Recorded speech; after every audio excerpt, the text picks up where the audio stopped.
en la unidad de trauma shock, que es por donde llegan los pacientes agudos, críticos al hospital, y nos encontramos con, nos llamaron y este es un eco fetal, es el corazón del bebé en la mamá, está con taquicardia, medimos una frecuencia cardíaca de 172 latidos por minuto,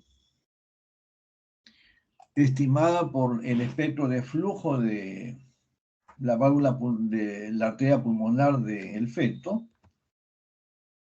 172 latidos por minuto. La curiosidad me llevó a ver diámetro bitemporal, el diámetro, la longitud del fémur, la placenta.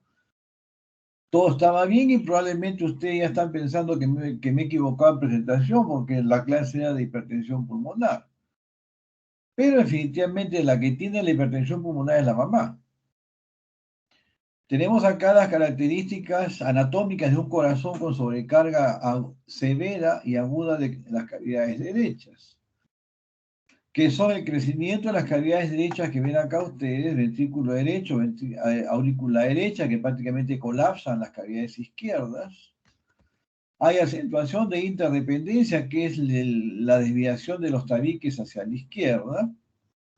Y este es un modo M de la válvula aórtica, que la válvula se abre y se cierra a vuelta, que es un signo muy típico y sensible de bajo gasto cardíaco. Estas tres características son las de severo compromiso funcional del ventrículo derecho, que puede ser agudo en caso de hipertensión pulmonar aguda o sobrecarga aguda de cavidades derechas, como en este caso que fue una embolia pulmonar, o evolución tardía de una infinidad de condiciones que vamos a ver a continuación. La dilatación de las cavidades derechas pues hace que la válvula tricúspide no cierre y en base a esta insuficiencia tricuspidia las características nos permiten estimar una cifra de presión pulmonar. Este es el hígado, este es la vena cava inferior. Las características de la vena cava que no colapsan me hacen predecir que la presión de la aurícula derecha está por lo menos en 20 milímetros de mercurio.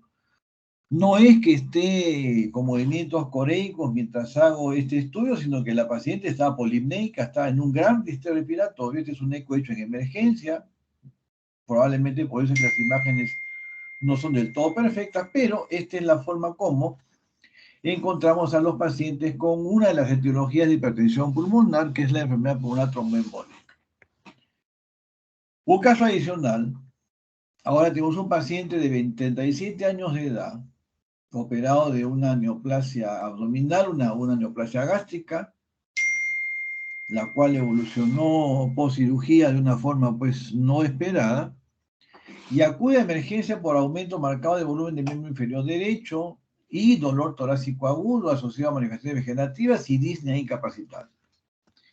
Lo que observamos en el corazón es muy similar a lo que vimos en el anterior caso, un gran crecimiento de las cavidades derechas, incluso deforma al ventrículo izquierdo. Esto debe ser redondo, tiene una forma como una D.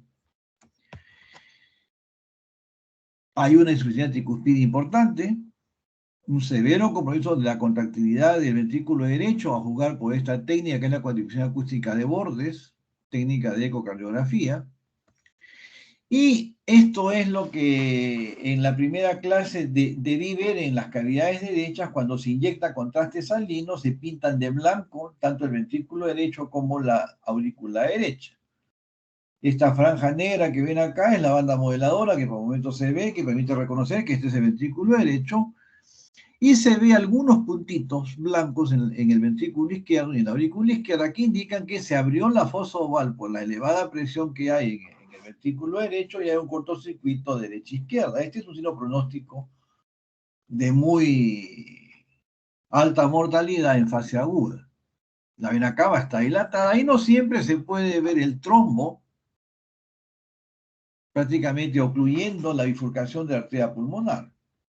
El contraste salino permite verlo acá, pero no con la nitidez que lo vemos sin contraste. Otro caso de embolia pulmonar, en este caso asociada a la etiología a una neoplasia abdominal. La hipertensión pulmonar tiene repercusión en prácticamente todo el organismo. Es una condición que podemos ver en cualquier escenario de medicina interna.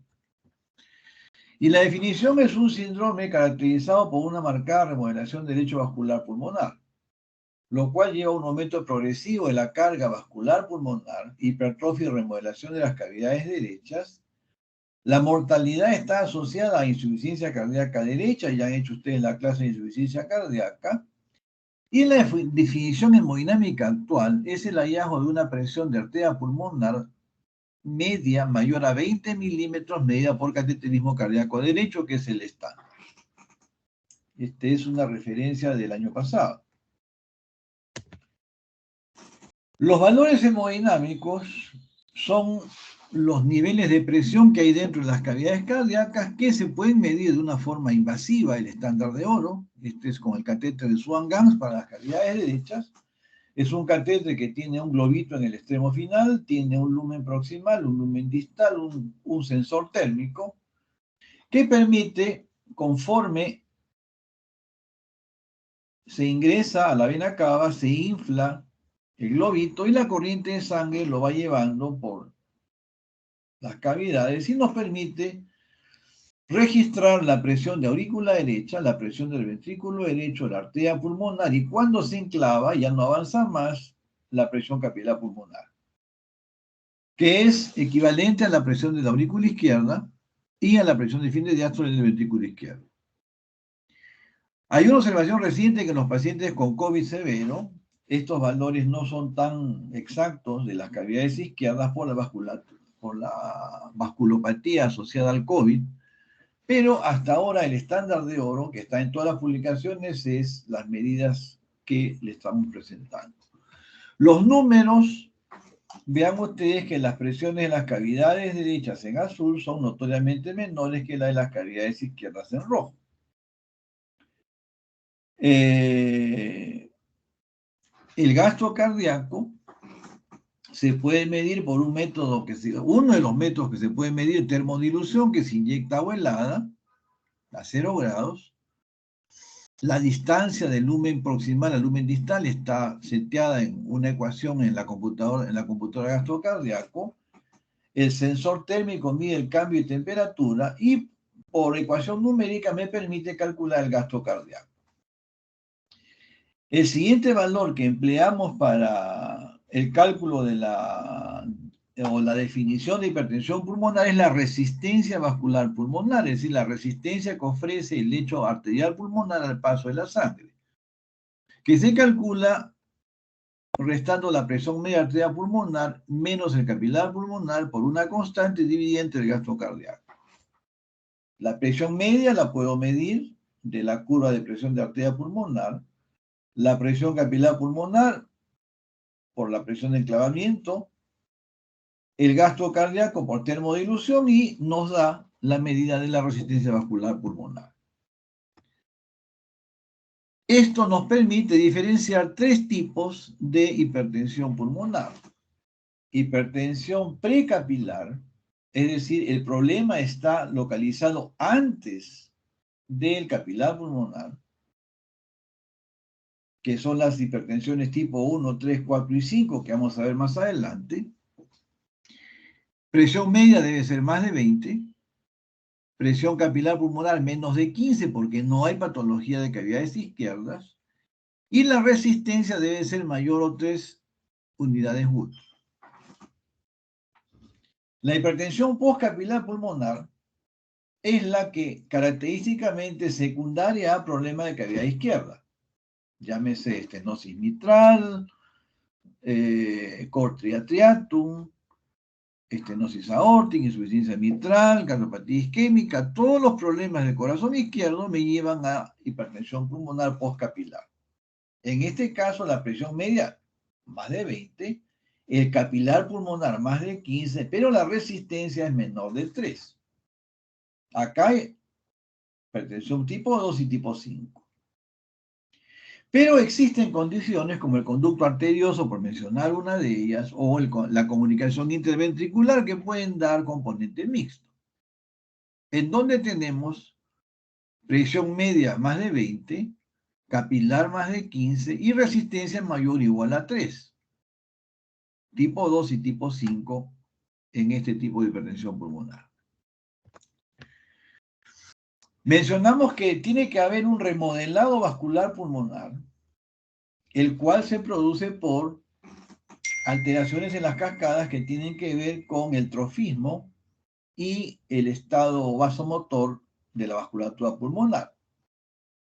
El sistema de la endotelina, producción de óxido nítrico y producción de prostaciclina, que tienen que ver con proliferación, vasoconstricción, fibrosis, necrosis de la capa media, que es los estados evolutivos de la hipertensión pulmonar. El desajuste de estas cascadas va a llevar, obviamente, a hipertensión pulmonar. Los tipos ya mencionamos que son dos, precapilar y postcapilar.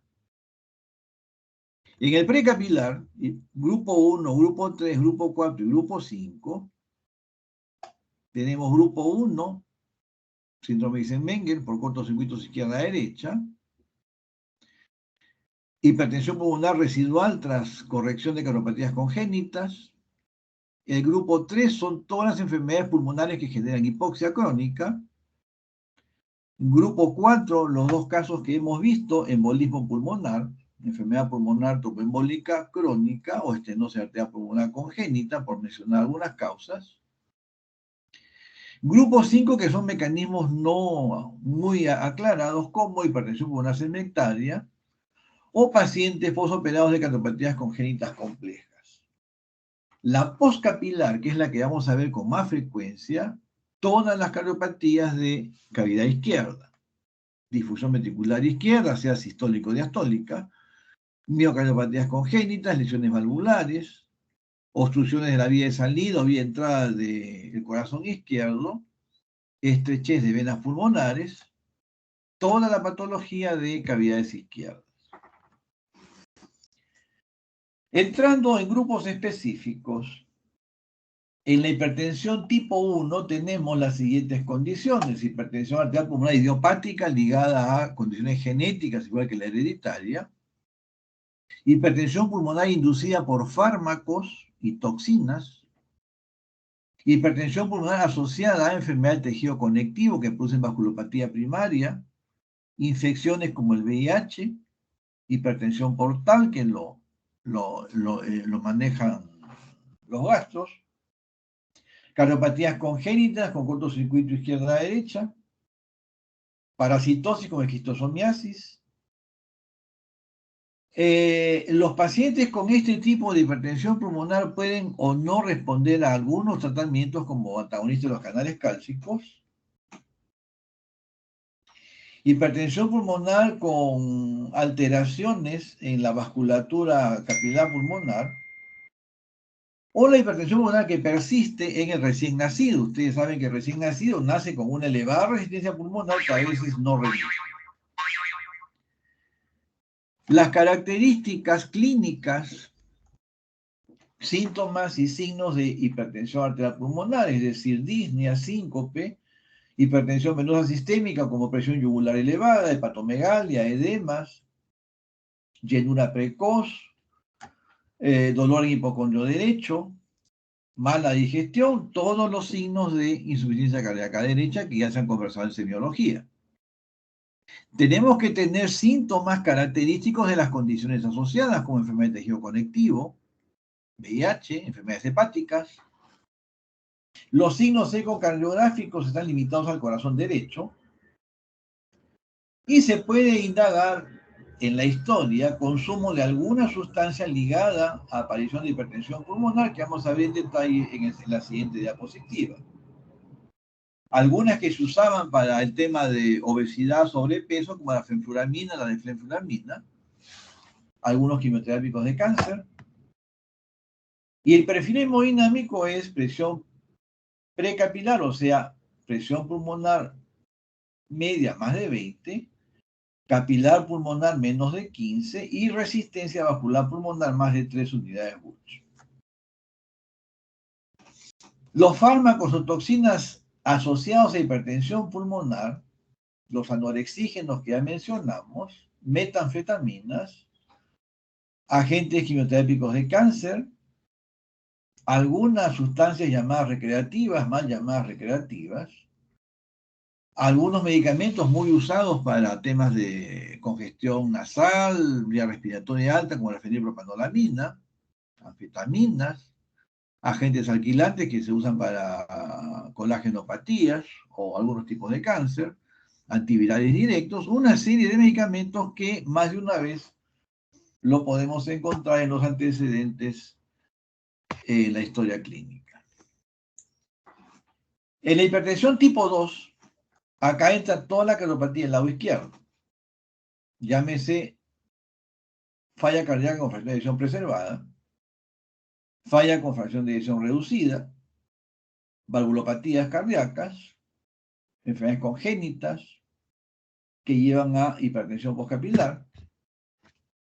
El cuadro clínico, los signos y síntomas característicos de la enfermedad valvular o la cardiopatía izquierda, llámese hipertensión arterial sistémica, cardiopatía isquémica, estenosis aórtica, valvulopatía mitral, etcétera, etcétera. Aquí, obviamente, vamos a tener alteraciones estructurales de las cavidades izquierdas, además de todos los signos y síntomas referidos a compromiso de cavidades derechas. El perfil hemodinámico, lo que varía acá es que el capilar pulmonar es más de 15, la presión pulmonar media más de 20 y la resistencia pulmonar, vascular pulmonar es menos de 3. Ahora, puede ser que tengamos una combinación en este ítem porque hay muchas patologías que en el tiempo generan disfunción ventricular derecha y puede haber patrón mixto. Pero el concepto es que en la hipertensión tipo 2 tenemos que tener sí o sí elevación de la presión capilar pulmonar. Esto es lo que es la diferencia. En la hipertensión pulmonar tipo 3 tenemos todas las condiciones que llevan a hipoxia o enfermedad pulmonar primaria. Acá tenemos la enfermedad pulmonar obstructiva crónica, la enfermedad restrictiva o enfermedad intersticial, enfermedades que ocasionan patrón mixto, restrictivo-obstructivo, hipoxia crónica sin enfermedad pulmonar, aquí entran los obesos con apnea del sueño, o trastornos pulmonares en el desarrollo embrionario. La característica clínica acá es, pues, obviamente la presencia de hipoxia crónica, tanto reposo como ejercicio, las pruebas de función pulmonar y todas son anormales, y un examen muy útil, sobre todo en el grupo de hipoxia sin enfermedad pulmonar, la polisomnografía, que nos determina la presencia de apnea del sueño. Recordar que apnea del sueño también va con hipertensión arterial sistémica. El perfil hemodinámico, obviamente, de hipertensión precapilar, o sea, presión pulmonar más de 15, más de 20 en la presión media, resistencia más de 3 y presión capilar pulmonar normal, a menos que el paciente tenga como preexistencia enfermedad de cavidad izquierda. En la hipertensión tipo 4, todos los casos de enfermedad pulmonar tromboembólica, sea lo que hemos presentado al inicio, 2 casos de embolia pulmonar por estados hipercoagulables. A veces hay algunos tipos de parasitosis que pueden generar embolismo pulmonar. Y recordar de que muchas neoplasias inducen estados hipercoagulables y los estados hipercoagulables a veces pueden ser el primer síntoma de un cáncer de órgano sólido, sobre todo abdominal o pélvico. Si tenemos un paciente con clínica de embolia pulmonar, documentada de embolia pulmonar, sí o sí tenemos que buscarle cáncer, porque puede ser que hagamos un diagnóstico precoz y el cáncer sea curable. Aquí todos los signos pues asociados a hipertensión venosa sistémica de un examen específico es alteración en la ventilación-perfusión. Vamos a ver qué cosa es esto en los exámenes de imágenes y siempre tenemos que tener presente el cáncer como etiología asociada a hipertensión tipo 4. Perfil hemodinámico precapilar a menos que exista enfermedad del corazón izquierdo. Finalmente, la hipertensión tipo 5, que son mecanismos que no están muy bien aclarados, multifactoriales, que incluyen alteraciones hematológicas, trastornos metabólicos, enfermedades por depósito, como enfermedad de Gaucher, insuficiencia renal crónica, fibrosis mediastinal y algunas cardiopatías congénitas complejas del corazón. Aquí tenemos que la clínica, signos de cada enfermedad subyacente, perfil precapilar, pero puede haber también postcapilar aislado o patrón mixto. Esta es una forma que es un poquito más compleja de reconocer. Muy bien. En la hipertensión pulmonar hay involucrados mecanismos celulares que incluyen fibroblastos, alteraciones del endotelio, alteraciones de la capa media muscular de las arterias, alteraciones inflamatorias como en macrófagos y linfocitos T, que van a generar los cambios estructurales que reconocemos en la histología de los pacientes con hipertensión pulmonar. Aquí tenemos un dibujo de un vaso sano, los componentes que tiene, la venticia, la capa media, la íntima, las células endoteliales, y las alteraciones estructurales que incluyen un estado funcional inicial de vasoconstricción, una proliferación de la capa media, fibrosis de la capa media posterior, degeneración plexiforme o lesiones embólicas que se recanalizan tardíamente. Estos cambios hacen que un vaso de características normales en el tiempo tenga todos los cambios que hemos descrito. Hipertrofia, fibrosis, lesiones plexiformes, lesiones embólicas, que cuando hacemos la histología podemos reconocer cambios dinámicos, acá una hipertrofia severa, acá una lesión plexiforme y acá una lesión embólica recanalizada. Referencia a esta del 2021 bastante interesante sobre hipertensión pulmonar. Entonces tenemos nosotros que hay tres vías, cascadas neuromodales o humorales involucradas en el desarrollo de hipertensión pulmonar. La cascada de la endotelina, la cascada del óxido nítrico y la cascada de las prostaciclinas. Las funciones de estas cascadas, la endotelina está relacionada con vasoconstricción y proliferación celular, el óxido nítrico con vasodilatación y antiproliferación, al igual que la prostaciclina, vasodilatación y antiproliferación. La alteración de estas cascadas, lamentablemente, va a llevar a vasoconstricción, ausencia de vasodilatación y proliferación progresiva, que nos va a producir los cambios que hemos detallado acá en esta diapositiva previa. No se olviden, las tres cascadas involucradas en hipertensión pulmonar, endotelina, óxido nítrico, prostaciclina. Ahora, si empezamos a hablar del diagnóstico de hipertensión pulmonar, tenemos que tener presente que todo empieza, como nos dice la doctora Palomino, con una buena historia clínica. En la historia clínica, historia de disnea o fatiga,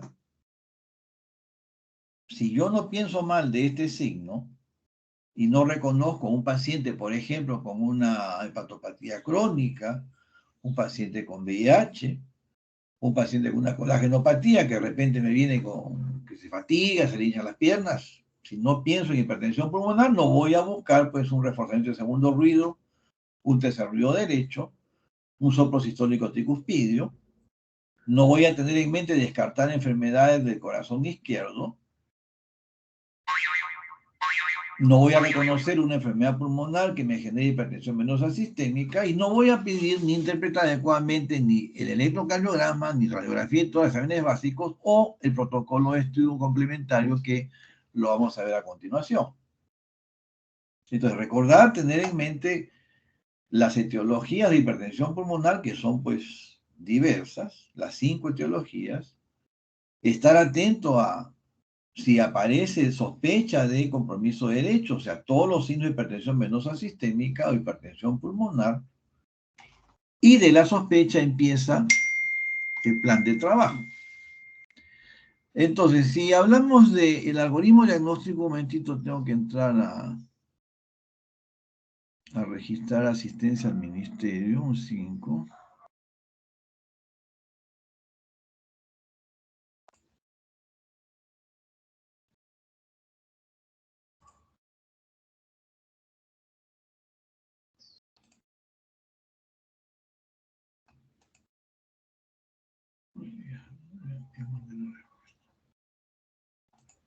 Muy bien. Me avisan si apareció nuevamente la diapositiva. ¿Apareció? Sigue proyectando, doctor, se quedó en el algoritmo.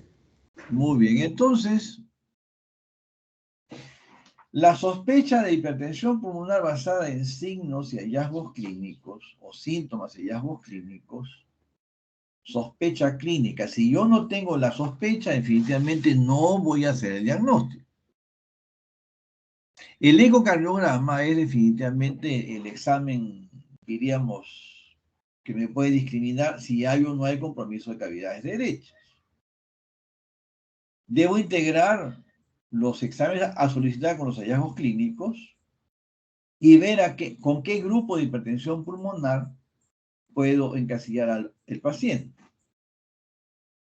Los exámenes de rutina iniciales, pues, exámenes hematológicos completos, examen de perfil metabólico, ácido úrico, hormonas tiroideas, exámenes ya un poco más específicos para ver si hay elevación de la presión de la aurícula, como el BNP o el NT-proBNP, batería para reumatológica, electrocardiograma, prueba de función pulmonar.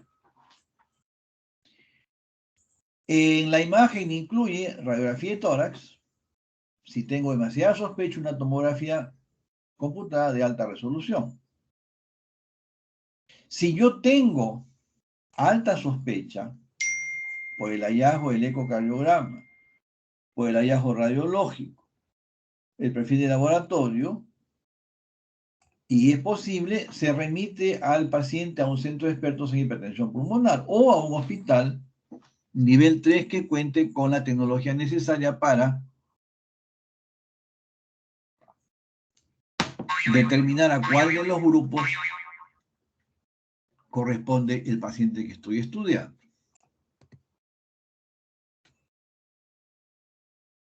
Los exámenes principales incluyen el electrocardiograma, en donde, si tenemos compromiso en las cavidades derechas, yo tengo que estar en capacidad de reconocer, vamos, una onda P acuminada, como la que ven aquí, que es signo de crecimiento de la aurícula derecha.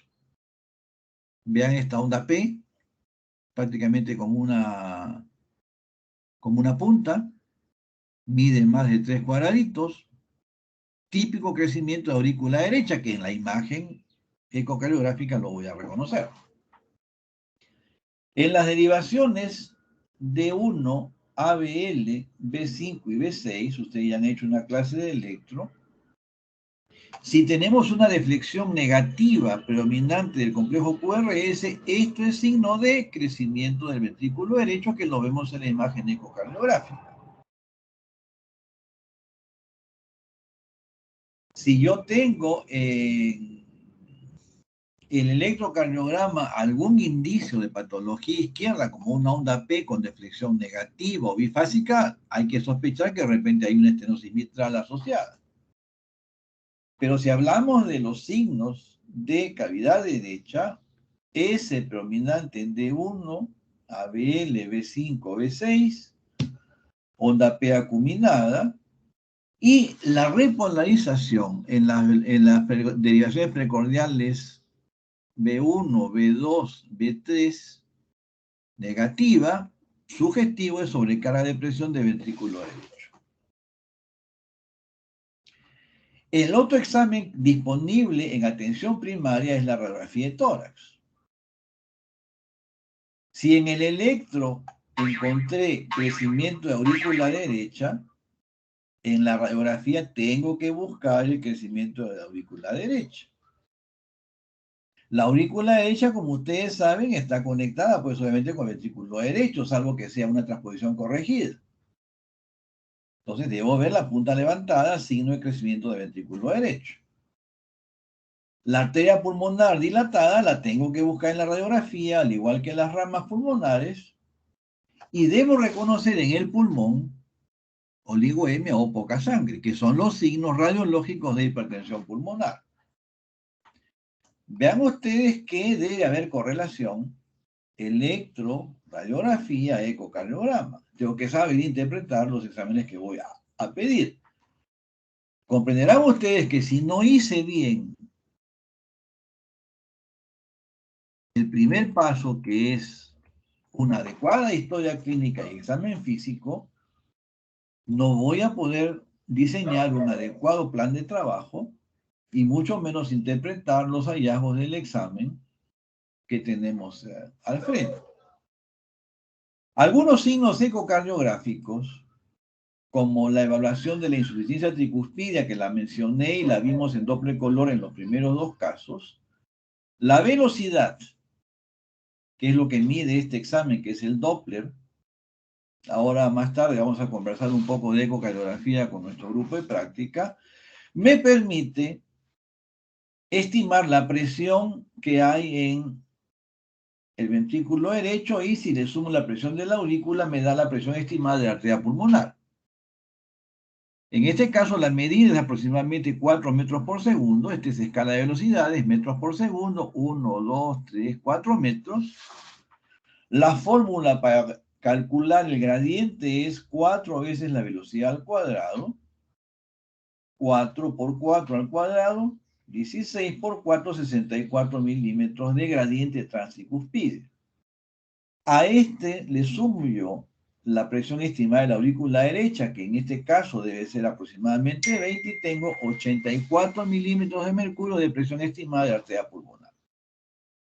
Si hacemos un estudio invasivo con un catéter, debo tener una cifra aproximada, si realicé adecuadamente el estudio. Ahora, la gran ventaja de la ecocardiografía es que es un examen no invasivo que se hace colocando una sonda sobre el tórax del paciente. En cambio, el examen invasivo yo tengo que entrar con un catéter adentro de las cavidades cardíacas y registrar in situ las presiones. Pero el estándar de oro es el cateterismo. Existen técnicas de estudio como la resonancia magnética, que definitivamente si comparamos la resolución de las imágenes versus la ecocardiografía, la resonancia desafortunadamente nos lleva ventaja para lo que hacemos eco. Yo hago eco, es lo que más me encanta hacer. Pero hoy día la imagen cardíaca incluye eco, tomografía, resonancia y medicina nuclear.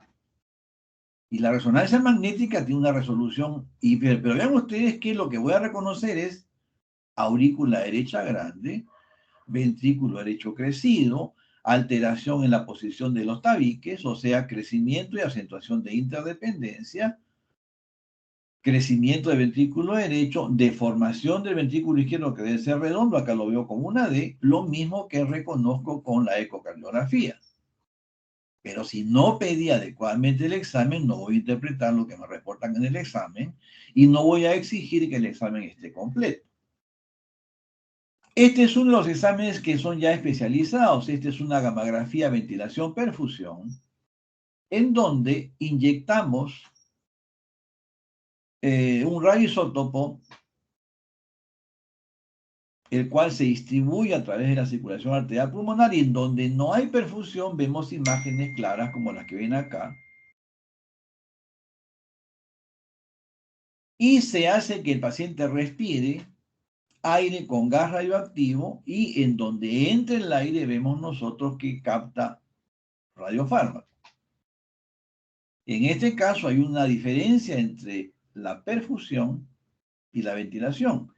Esta zona es ventilada pero no está perfundida, y esto es porque ha habido un accidente embólico. Esto obviamente pues me califica la enfermedad pulmonar tromboembólica o tipo 4. me identifica alteraciones de formación de algún segmento pulmonar, pero la indicación específica para este examen es enfermedad pulmonar tromboembólica crónica. Entonces vamos viendo de que los exámenes demuestran patología de las cavidades derechas,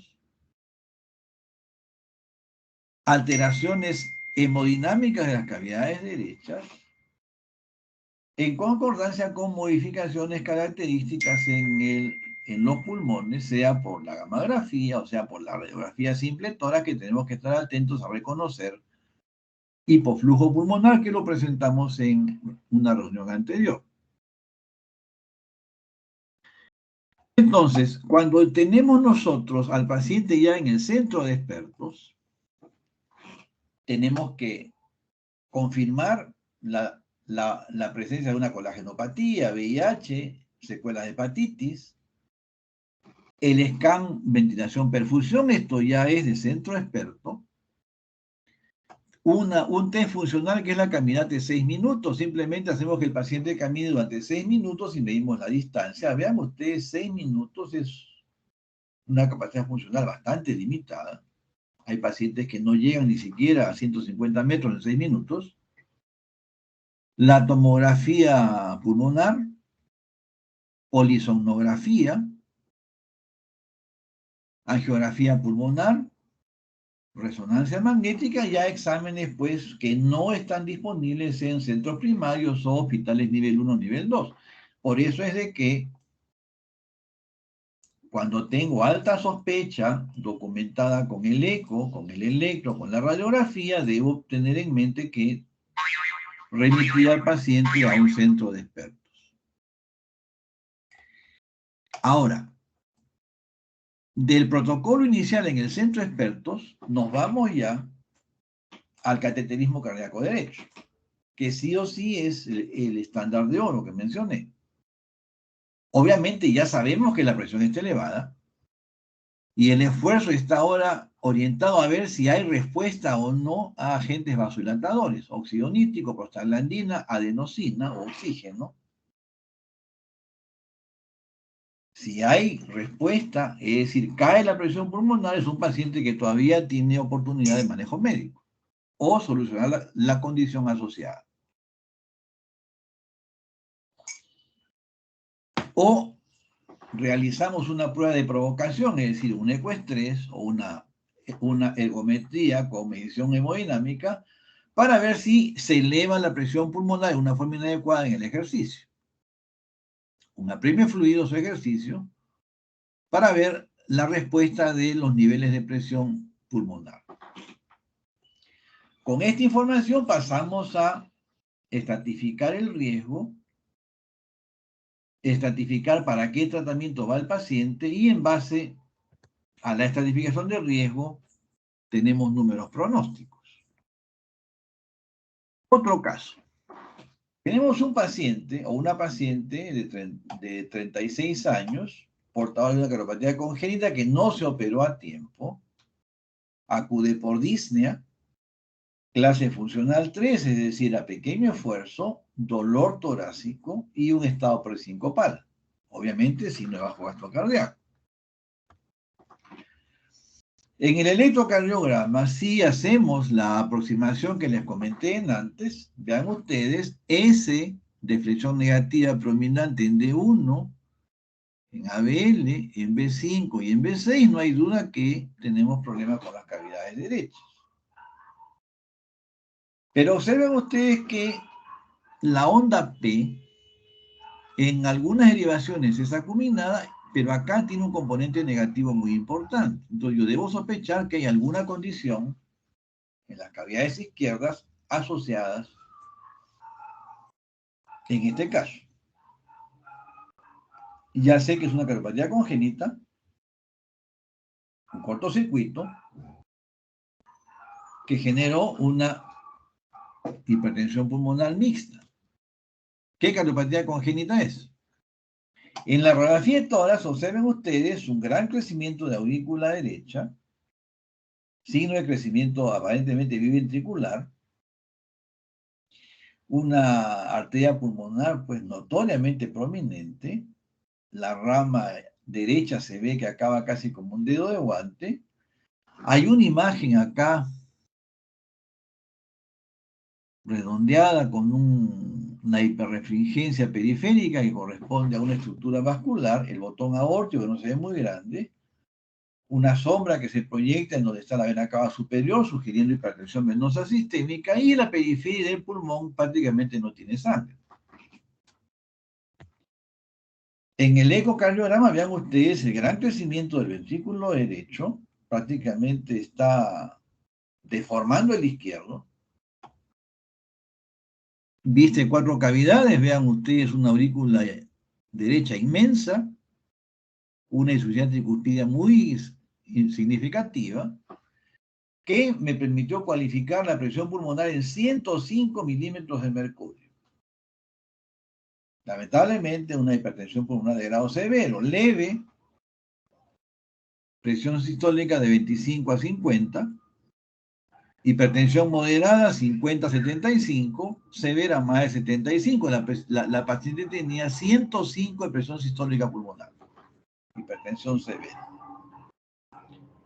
En estos casos se dilata la arteria pulmonar, la válvula queda insuficiente y el flujo de la insuficiencia pulmonar me permite estimar la presión media de la arteria pulmonar con la velocidad pico y la presión diastólica pulmonar con la velocidad diastólica final.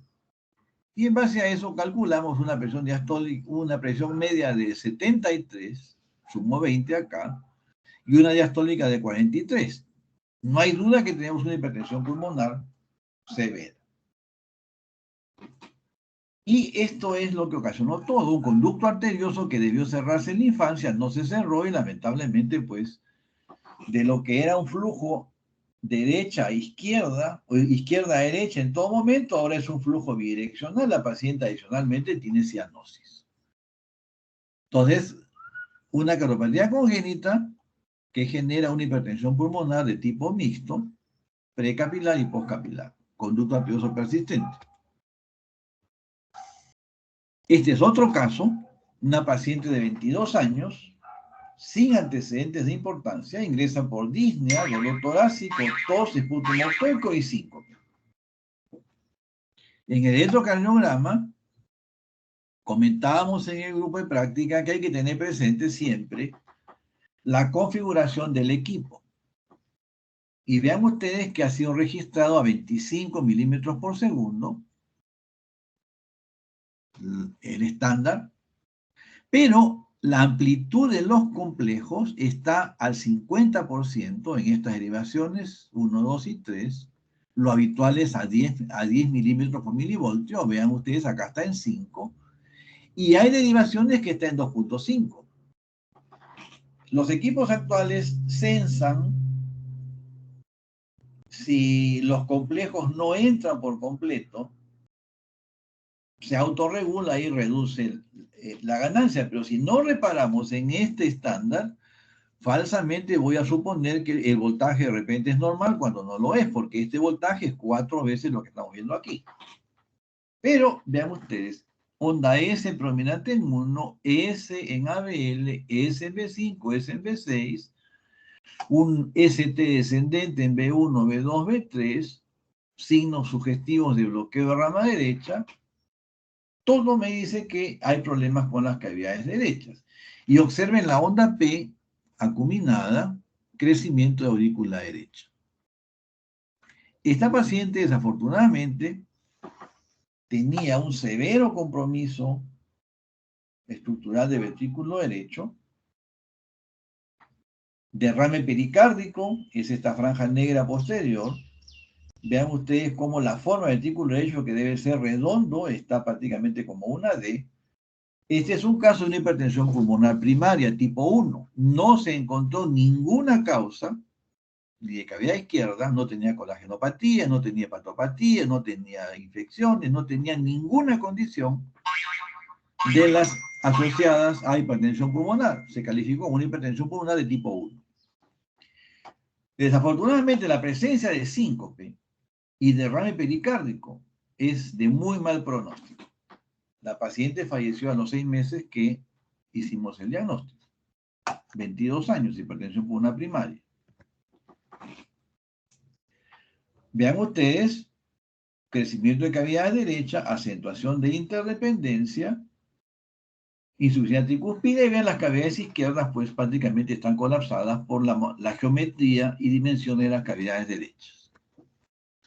En este caso, calculamos una presión pulmonar de 91 milímetros de mercurio, severa hipertensión pulmonar.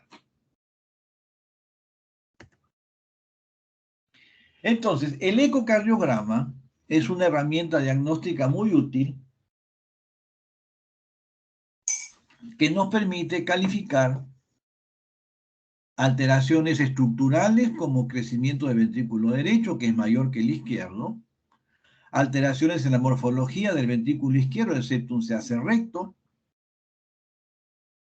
medidas de flujo de la arteria pulmonar y de la vena cava inferior, que me permite asignar algunos números como si la velocidad de insuficiencia pulmonar es mayor de 2.2, la insuficiencia tricúspide mayor de 2.8 metros por segundo, una aurícula izquierda dilatada, se asocian con hipertensión pulmonar. Incluso hay signos de baja probabilidad, probabilidad intermedia y alta probabilidad. Si la fuga tricuspide es más de 2.8, ya entramos a una probabilidad intermedia. Menos de 2.8, hay muchos casos que sin ninguna alteración estructural o funcional pulmonar o cardíaca puede haber insuficiencia tricuspide. Pero con velocidades de más de 2.9, cuidado que ya podemos tener alta probabilidad de hipertensión pulmonar. Si empezamos a hablar de estratificación de riesgo, esto es hecho en base a una serie de registros de pacientes de hipertensión pulmonar. Y vean ustedes que signos clínicos de insuficiencia cardíaca derecha, esto es historia clínica. Progresión de los síntomas, historia clínica. Presencia de síncope, historia clínica.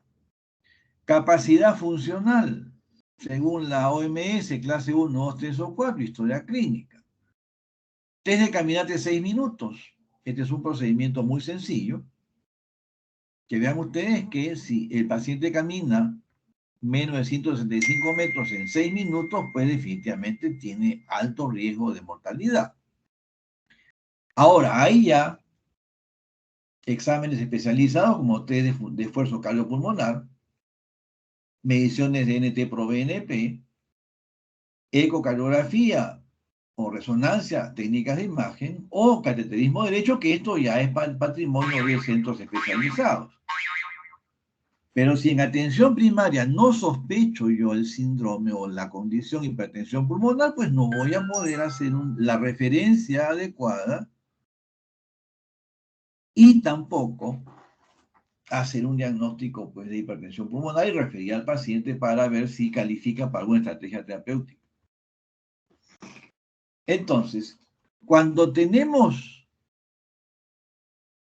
confirmación de la hipertensión pulmonar, la secuencia es medidas de apoyo generales, inducir diuresis, oxígeno suplementario, anticoagulación en los casos idiopáticos, dieta, ejercicio controlado. No olvidar que en las damas tenemos que sí o sí consultar con el ginecólogo para una estrategia de preventiva de embarazo porque el embarazo puede ser letal.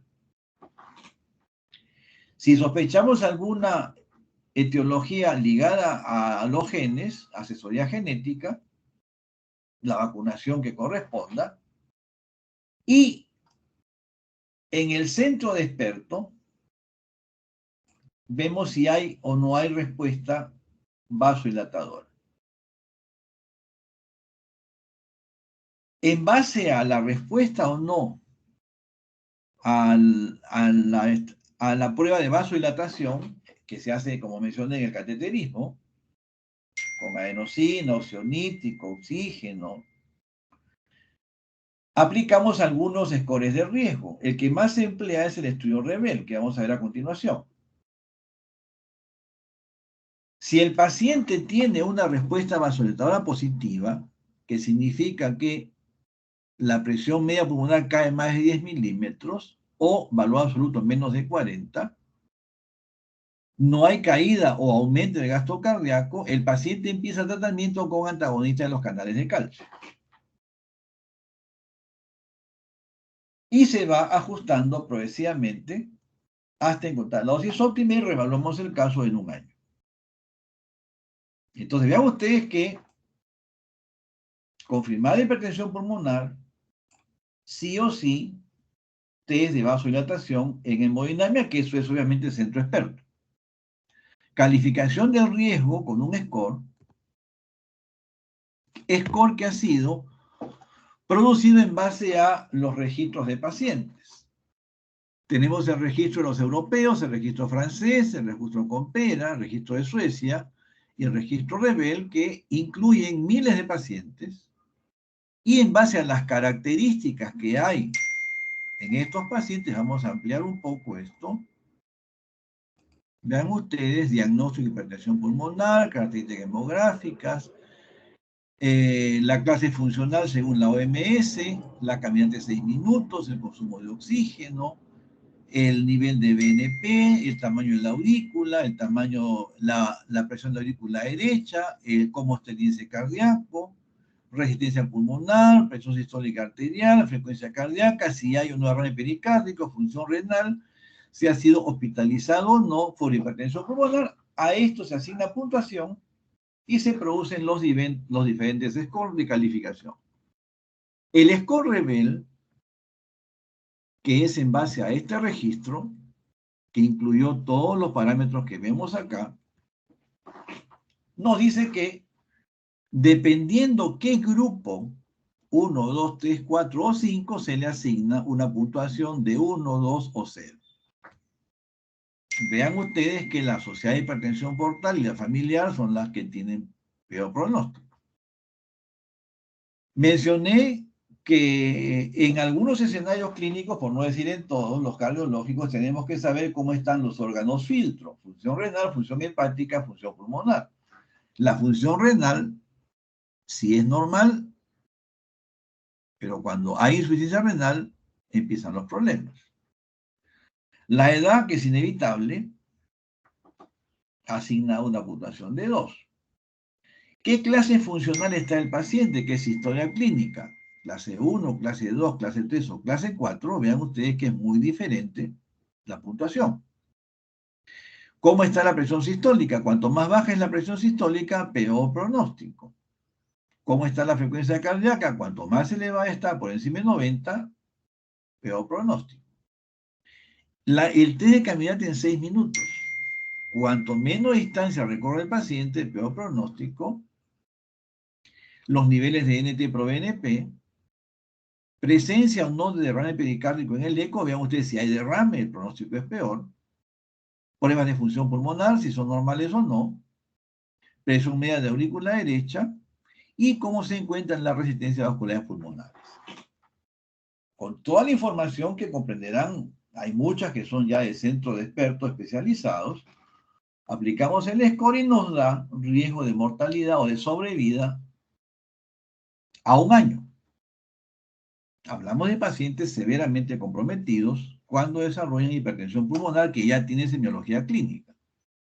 Obviamente, si yo tengo un paciente, las condiciones más frecuentes, hipoxia crónica, obesos sobre todo, pacientes con patología izquierda, valvulopatía, hipertensión arterial, cardiopatía isquémica, si yo evito que progresen estas enfermedades, no va a aparecer hipertensión pulmonar y voy a evitar llegar a estas instancias finales. Hay lamentablemente escenarios como los genéticos, las colagenopatías, que todavía no tienen una solución adecuada o definitiva, que pueden tener un pronóstico diferente. Ahora, cuando ya tengo estratificado el riesgo, ¿qué sigue? El riesgo puede ser bajo o puede ser intermedio. Y aquí vamos ya a terapia específica. Vamos a ver que las terapias están orientadas a modificar las cascadas de endotelina, de prostaciclina o de prostaglandinas o de óxido nítrico. Puede empezar con una monoterapia o terapia combinada, o dependiendo, cuanto más elevado es el riesgo, empezamos con terapia doble y al paciente lo sigo 3 a 6 meses. Examen físico, vean que es lo primero. Ecocardiograma, valoración funcional, caminate 6 minutos, reevaluar el riesgo, evaluar la calidad de vida del paciente y nuevamente el cateterismo cardíaco derecho. Si el paciente califica como de bajo riesgo, seguimos con el esquema de terapia monoterapia o terapia dual. Vean ustedes que la terapia incluye agentes de prostaglandina parenteral o agentes vía oral. Si el paciente tiene riesgo intermedio o alto riesgo, viene a este grupo, alto riesgo, donde vamos a evaluar posibilidades de trasplante de pulmón. Hablamos ya de condiciones que en nuestro medio, pues, son un poco difíciles. Se hace, pero lamentablemente el elevado costo definitivamente, pues, hace que sea no alcanzable muchas veces. Con el paciente con intermedio o alto antes del trasplante, se hace un último esfuerzo en enviarlo a terapia triple inclusive. Si el paciente no responde, a trasplante. Entonces vean que poco a poco, cuanto más severo es el caso, nos acercamos a una medida extrema ya que es el trasplante pulmonar. Con los medicamentos que empleamos para hipertensión pulmonar, desde el año 95, siglo pasado, se empezó a usar altas dosis de bloqueantes cálcicos.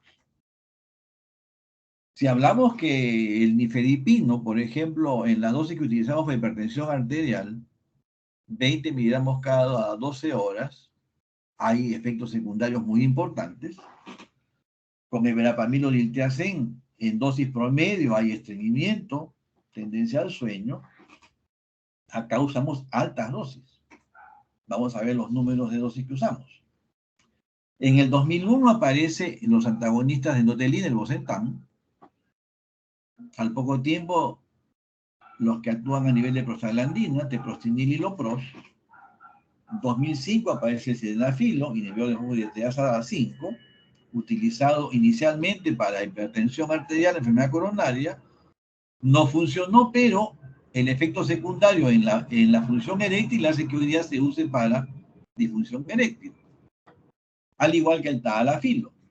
Pero muchos pacientes que lo usan para disfunción eréctil tienen hipertensión pulmonar y se observó que mejoraban, tanto que ahora se usan para hipertensión pulmonar en altas dosis también. Luego aparecen nuevos medicamentos ligados a prostaglandinas y a la cascada del óxido nítrico, como es el Lexipag, Rosivab. Macitentan es el último que apareció para endotelina. Los que acaban en tan, bosentan, ambrisentan, macitentan son de la cascada de la endotelina. Entonces, tenemos nosotros que hay 3 cascadas: la endotelina, prostaglandina y óxido nítrico, que tienen que ver con un endotelio que funcione adecuadamente. Las alteraciones en estas cascadas inducidas por las 5 condiciones que hemos detallado en el cuadro de etiología generan que el mal funcionamiento de la endotelina genere vasoconstricción y proliferación vascular. El uso de los antagonistas de endotelina, ambrisentan, bosentan, macitentan, tiene que ver con anular este efecto deleterio. Entonces, inducimos vasodilatación y a largo plazo se evita proliferación vascular. Obviamente, cuanto más precozmente se detecta la enfermedad, si voy a frenar la proliferación, el pronóstico es diferente. Los que actúan a nivel de prostaglandina, epoprostenol, teprostinil, iloprox, el Lexipac, generan vasodilatación y antiproliferación. Finalmente, los de la cascada de óxido nítrico, el riociguat, sildenafilo, tadalafilo, vasodilatación y reducción de proliferación. Entonces tenemos estrategias para actuar en los mecanismos fisiopatológicos que llevan al remodelado vascular. El problema es el costo altísimo. Los más accesibles son sildenafilo, tadalafilo, que igual son de alto costo, pero el resto, bosentan, macitentan, ambrisentan, selexipam, epoprostenol, etcétera, etcétera, son bastante caros. Tanto que hay países que hay programas del Estado que solventan estos tratamientos previa calificación y un estudio individual de cada paciente. No están disponibles masivamente como los tratamientos para hipertensión arterial, para hiperlipidemia, etcétera, etcétera, los más usados. Porque para hiperlipidemia hay medicamentos inyectables de altísimo costo que no están disponibles masivamente. Perdón. Si hablamos de las dosis, entonces los grupos que tenemos a disposición de tratamiento, terapia convencional,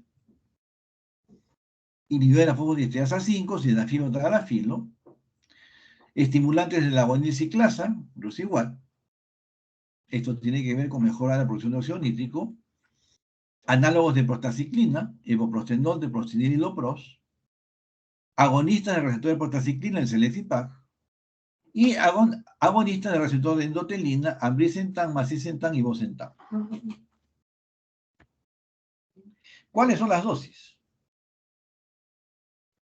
Vean ustedes que de los antagonistas cálcicos, nifedipino 120 a 240 miligramos día, hablamos de dosis pues altísimas, amlodipino 20 miligramos por día, diltiazem de 240 a 720 miligramos día. Nosotros usamos nifedipino para hipertensión 20 cada 12 horas o hasta 20 cada 8, acá damos 120 a 240, imagínense los efectos secundarios. Amlodipino 20 miligramos y con 5 miligramos hemos visto que hay pacientes que desarrollan edemas, imagínense con 20. El diltiazem con 120, que es la dosis promedio, o 180, tenemos efectos secundarios con 720. Por eso es que si hablamos de antagonistas cálcicos son altas dosis.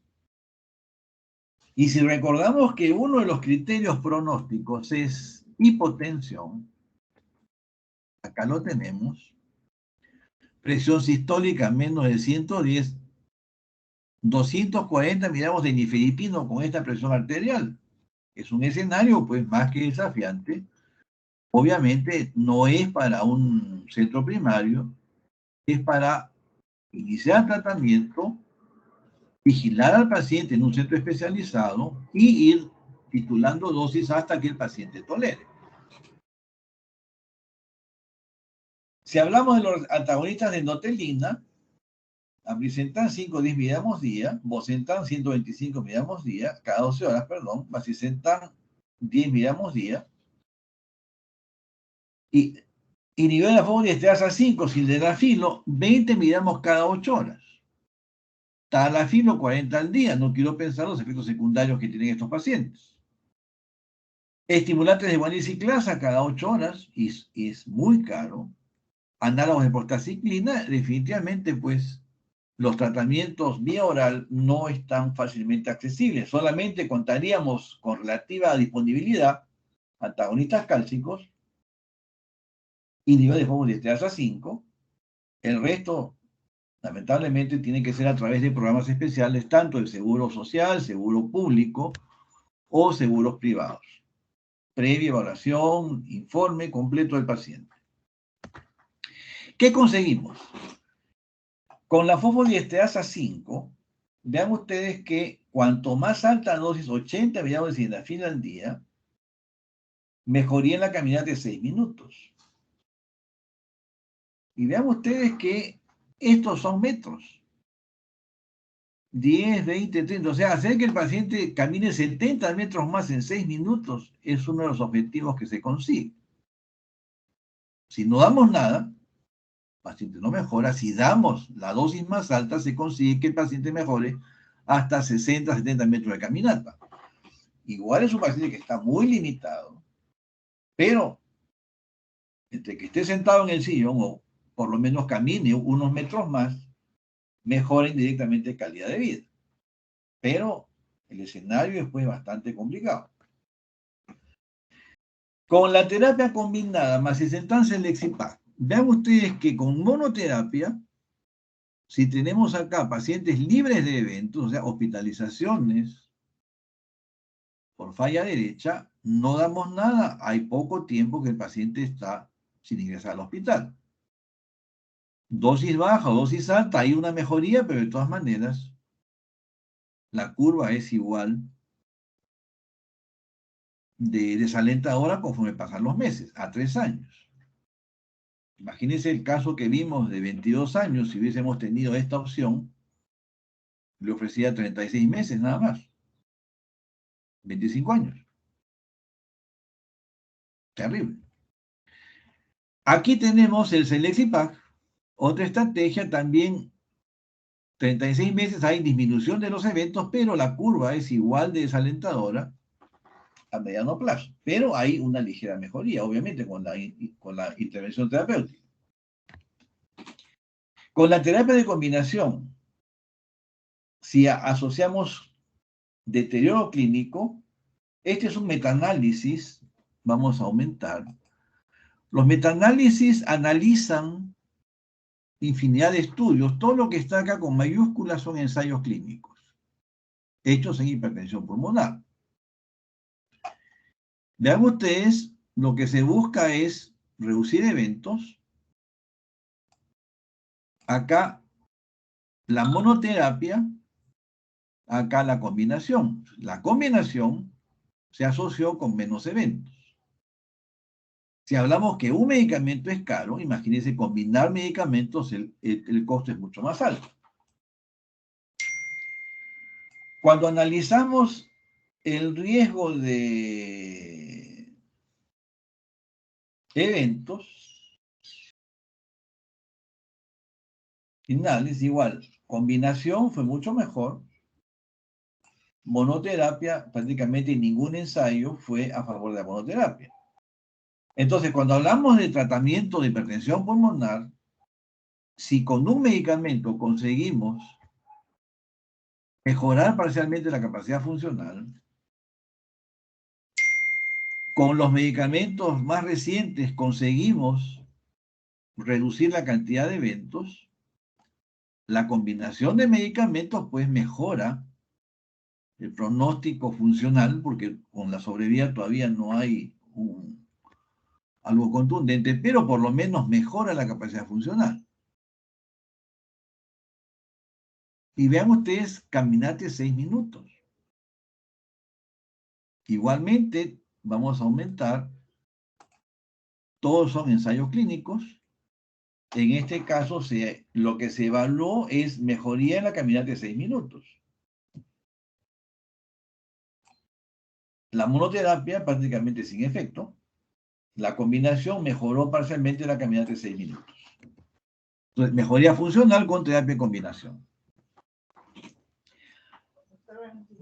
Ahora, definitivamente lo que vemos con mayor frecuencia es la insuficiencia cardíaca izquierda. Si analizamos números, ¿cuántos pacientes con enfermedad con insuficiencia derecha primaria vemos en la práctica diaria, en emergencia?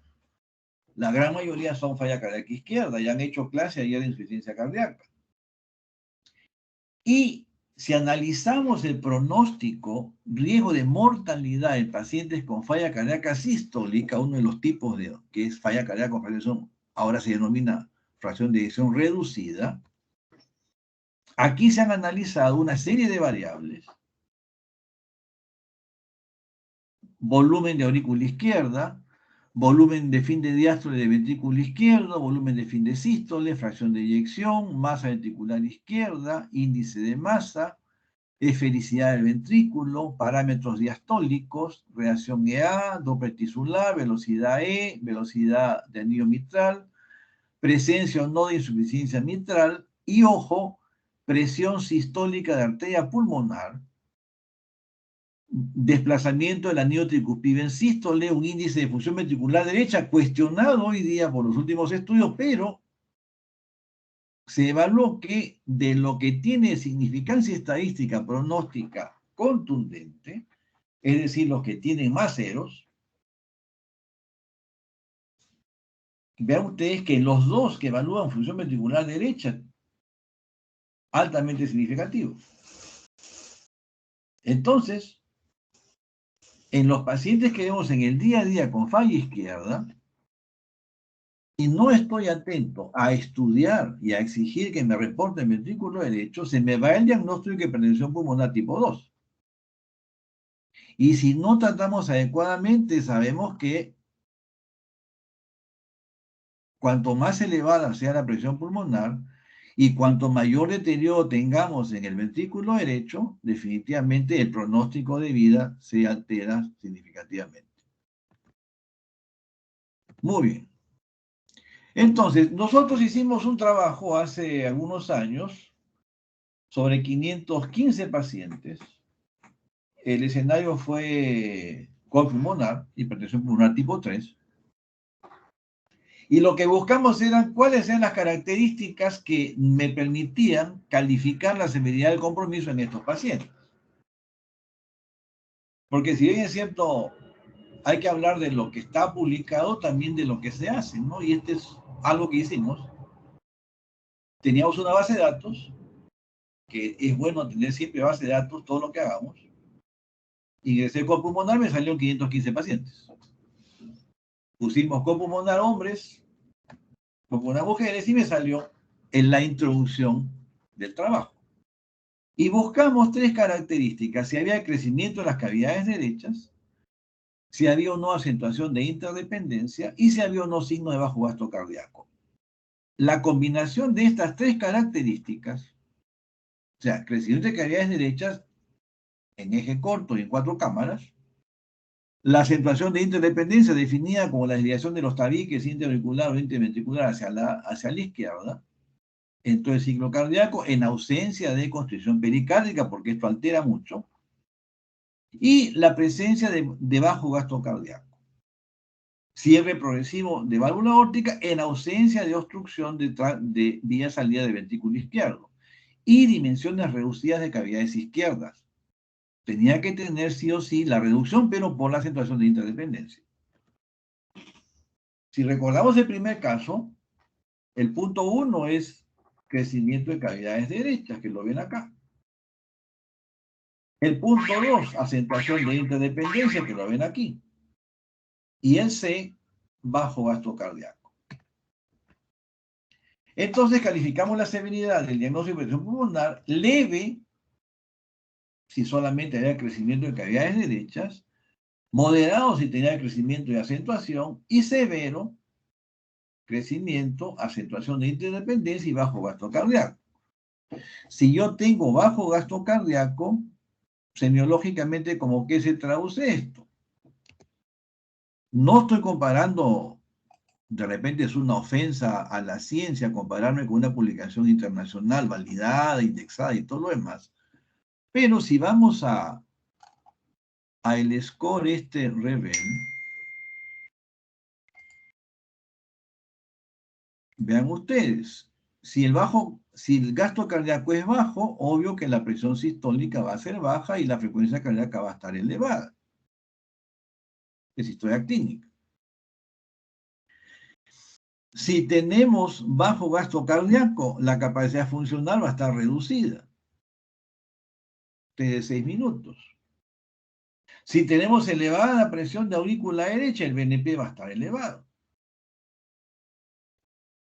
Entonces, definitivamente, lo que observamos correlata con algunos parámetros aceptados de estratificación de riesgo. Obviamente, si yo no tengo para hacer BNP masivamente y todo lo que se pide, por lo menos con las herramientas que tengo, tratemos de estratificar nuestros pacientes y exijamos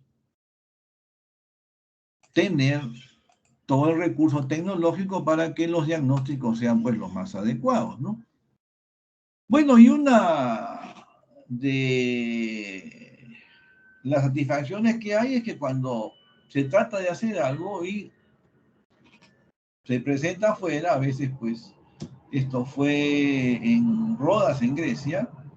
Aquí hablamos sobre las carótidas, los slides que les he presentado en la primera clase, los presentamos en este evento. Acá me pusieron el apellido materno, menos mal, ahora tengo un poco menos kilos que en esta foto, pero el tiempo se va rápido. Hemos terminado. Si hubiese alguna pregunta, algún comentario, algo que no haya claro, algo que no quedó claro, perdón.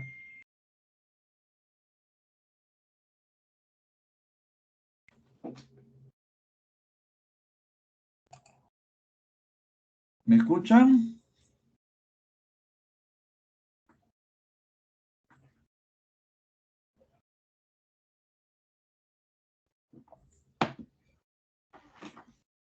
Sí, doctor, sí se ha escuchado todo.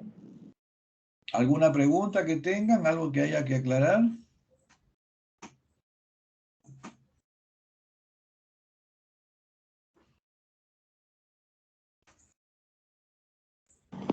Doctor, disculpe, como usted comentaba con respecto a la dosis del tratamiento que se le daba, que era 5 o 6 veces más grande, ¿cómo es que los pacientes manejan los síntomas secundarios, ¿no?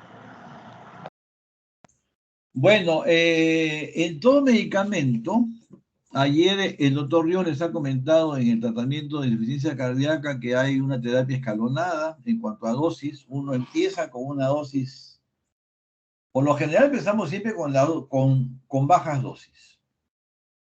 Y se va titulando progresivamente, la dosis se va subiendo en base a la tolerancia del paciente. Una estrategia como para saber si el paciente tolera o no, lo que preocupa, si el paciente le dice, doctor, tengo bochornos, doctor, mi pie se ve feo, hinchado, pero estoy respirando, no es igual que el paciente diga, doctor, ¿sabe qué? Me levanté y me caí, no sé qué pasó, me desmayé. Y lo que buscamos es si hay o no hay ortostatismo como uno de los signos principales. Si el paciente tiene algún síntoma que lo molesta, podemos nosotros manejar la situación de una forma sutil antes de empezar el tratamiento, decirle, es posible que tenga tal molestia. La va a tener por unos días, eso le pasa a todos los pacientes, no se preocupe mucho. Entonces, si el paciente siente calor, le dice, el doctor me dijo que al inicio. Y vamos subiendo. Pero si yo empiezo el tratamiento, al paciente le tomo la presión sentado, le tomo la presión de pie y me hace ortostatismo, no puedo subir dosis.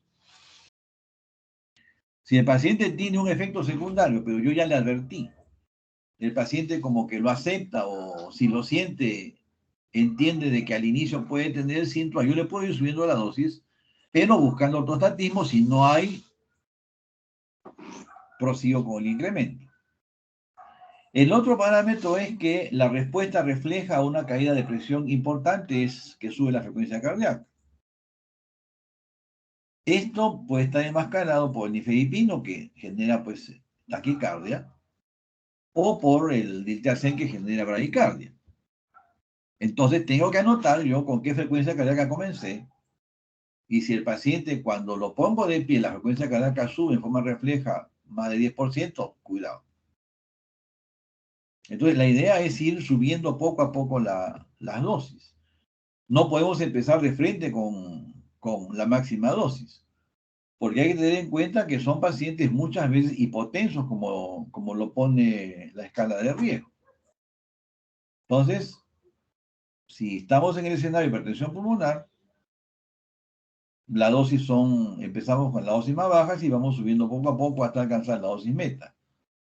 No se puede, por la magnitud de las dosis, no es recomendable empezar ambulatoriamente con estos pacientes. Lo recomendable, si voy a dar dosis máxima de caso antagonista, ideal que sea paciente hospitalizado, o por lo menos en una clínica de día. El concepto de clínica de día es que hay muchos programas de falla cardíaca, por ejemplo, tratamiento ambulatorio parenteral, que el paciente va al hospital a las 7 de la mañana, ingresa a un área de observación, se aplican los tratamientos y a las 2 o a las 5 de la tarde se va a la casa. Por supuesto que si hay deterioro clínico, el paciente se queda ingresado, ¿no? Pero las estrategias de los hospitales de día es útil en estos casos para valorar tolerancia y presencia de efectos secundarios.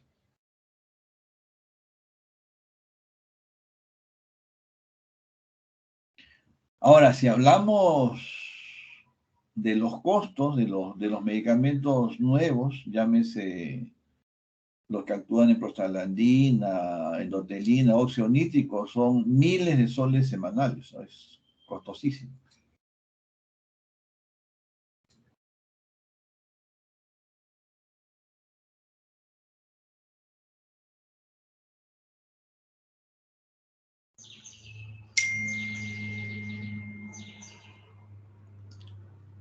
¿Alguna otra pregunta?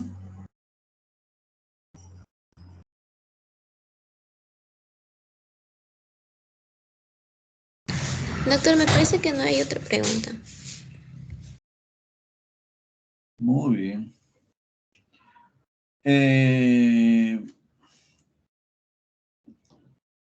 A las 9:15 vamos a continuar con el grupo de práctica. Vamos a conversar hoy día sobre ecocardiografía, que es un procedimiento que se ha mencionado ayer en la clase de insuficiencia cardíaca. Deben haber hablado de fracción de eyección, parámetro que se empezó a estudiarse con ecocardiografía. Hoy día les he hablado de insuficiencia tricuspide. También es un término ecocardiográfico, la valoración. Entonces, es una de las técnicas de imagen, la técnica básica es la ecocardiografía. Así que vamos a hablar en práctico hoy día sobre ese tema.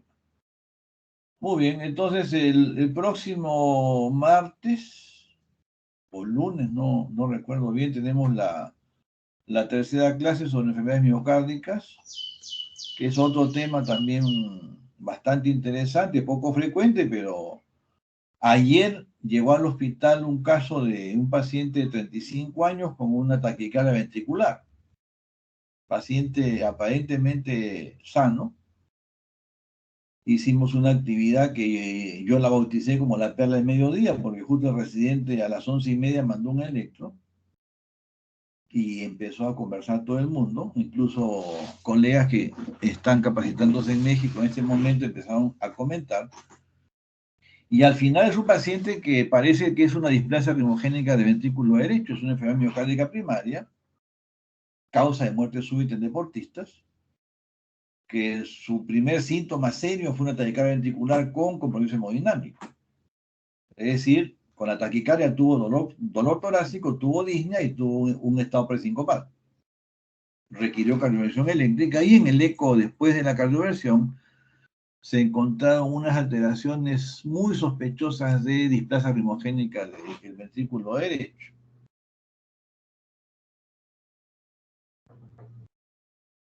Acá tenemos un momentito, vamos a ver si hay.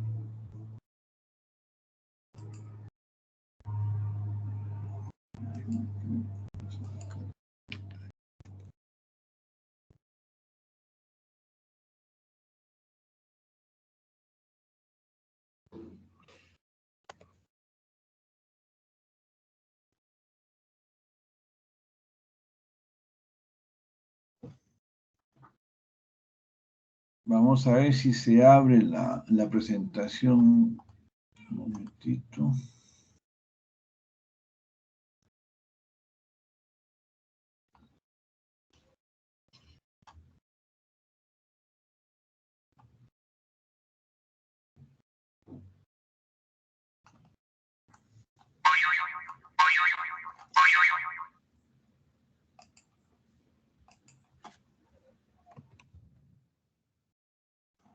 Ahí está.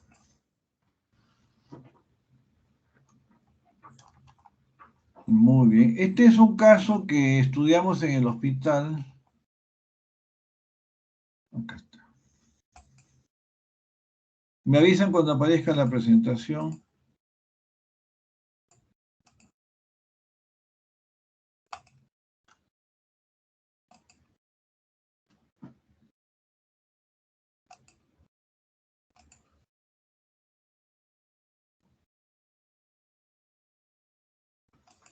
Apareció un slide ventrículo derecho. Sí, doctor. Muy bien, este es un paciente que lo estudiamos por episodios de palpitaciones asociadas al ejercicio de fin de semana. Y habitualmente consume bebidas energizantes, ¿no? O sea, el paciente toma su bol y palpitaciones, que tuvo una, pues que casi hace 5. Y cuando lo estudiamos vimos de que la vía de salida del ventrículo derecho, esta es la aorta, la arteria pulmonar, la rama derecha, la rama izquierda, está dilatada y no se contrae adecuadamente. Debe haber un movimiento parecido a este movimiento de aquí. Voy a activar el puntero. Esta es la vía de salida del ventrículo derecho, la válvula pulmonar, esta rayita que se ve aquí. Esta es la aorta, la arteria pulmonar, la rama derecha, la rama izquierda. Esta es la aorta, la aurícula izquierda, el ventrículo izquierdo, y el movimiento que se ve acá atrás, parecido debería verse acá arriba, y no se ve. Esta es la vista de la entrada del ventrículo derecho, la aurícula derecha, la válvula tricúspide aquí, la pared del ventrículo derecho, y sube y baja, pero no se acerca. Llama la atención eso. Esta es una vista de 4 cavidades, y vean ustedes, acá hay movimiento, y esta zona de acá no se mueve. Esto es la banda modeladora que me dice que sí o sí es ventrículo derecho, y vemos acá unas zonas medias dilatadas que tampoco se mueven.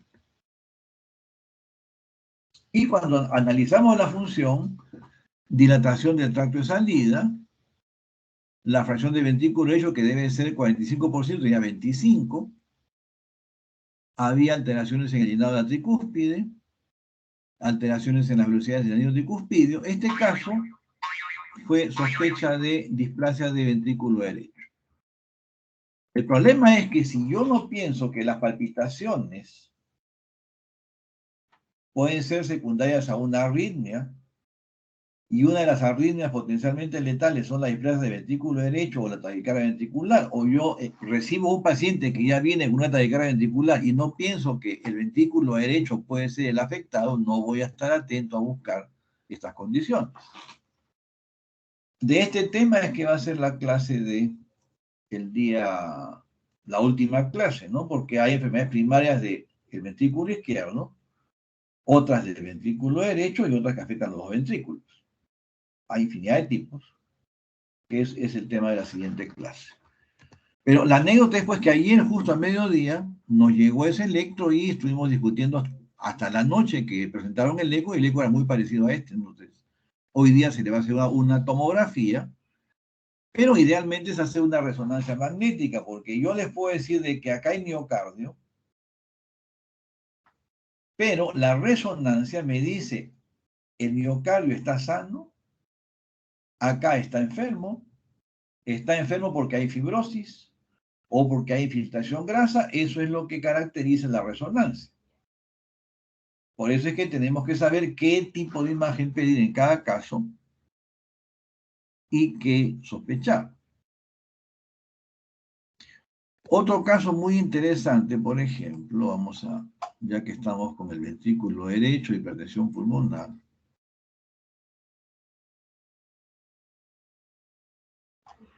Está en la presentación previa y esto ya es lo último.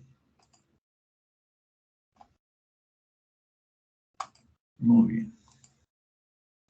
Por ejemplo, esta es una paciente que ingresó con falla cardíaca derecha. Ustedes saben que hay falla cardíaca derecha, izquierda, falla cardíaca mixta. La paciente tenía 65 años de edad, severa hipertensión venosa sistémica, anasarca, y aparentemente se le encontró un tumor en el ventrículo derecho. La paciente era bajita, gordita, encima en anasarca, técnicamente examen muy difícil. Y una vista oblicua calificó como un posible tumor en el ápex del ventrículo derecho, que obviamente no se ve adecuadamente, pero sí se puede ver que es una gran aurícula derecha.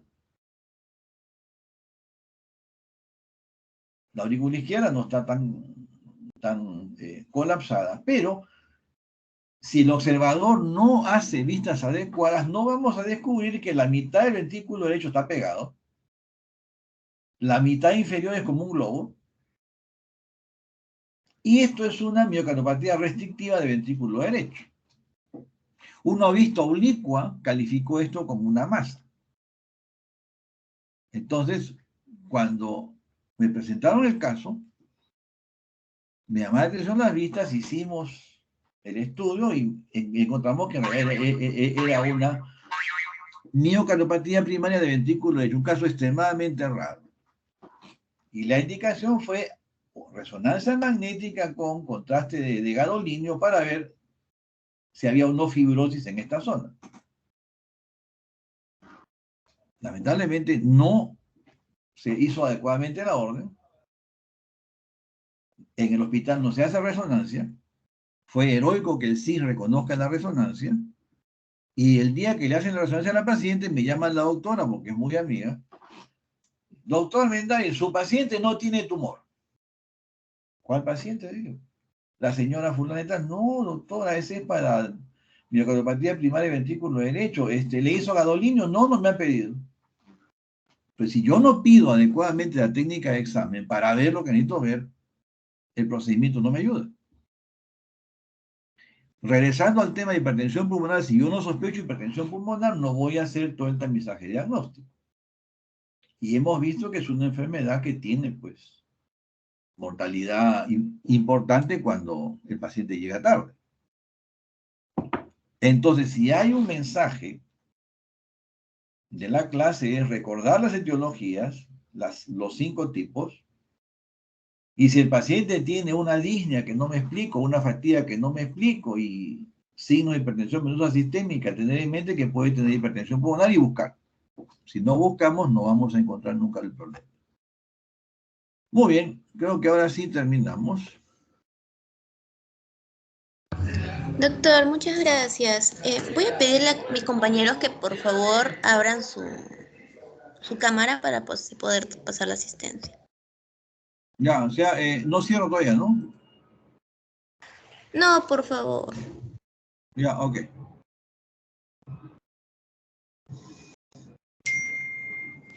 Chicos, sus cámaras, por favor. Doctor, ¿podría dejar de proyectar? Por favor. ¿Ya desapareció? Sí, doctor, gracias.